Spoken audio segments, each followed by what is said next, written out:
કેન્દ્રીય ગૃહ અને સહકારી મંત્રી અમિત શાહ સુરતની મુલાકાતે આવી પહોંચ્યા હતા। સુરત એરપોર્ટ પર અમિત શાહનું સ્વાગત કરાયા બાદ તેઓએ રાત્રિ ભોજન સી.આર. પાટીલના ઘરે લીધું હતું અને સર્કિટ હાઉસમાં રાત્રિ રોકાણ પણ કર્યું હતું।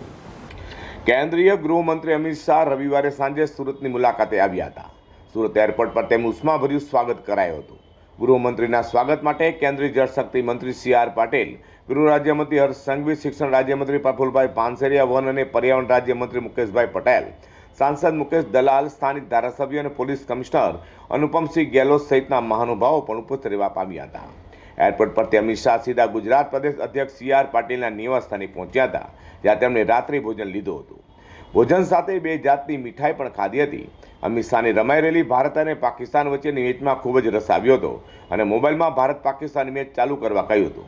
આ ભોજન દરમિયાન મંત્રીઓ અને પક્ષના અન્ય હોદ્દેદારો પણ હાજર રહેવા પામ્યા હતા। રાત્રિ ભોજન બાદ અમિત શાહ સુરત સર્કિટ હાઉસ ખાતે રાત્રિ રોકાણ કર્યું હતું। તો અમિત શાહે સોમવારે સવારે એન્થમ સર્કલ પાસેના ઇસ્કોન મંદિરના ભૂમિપૂજન સમારોહમાં હાજરી આપી ખાતમુહૂર્ત પણ કર્યું હતું।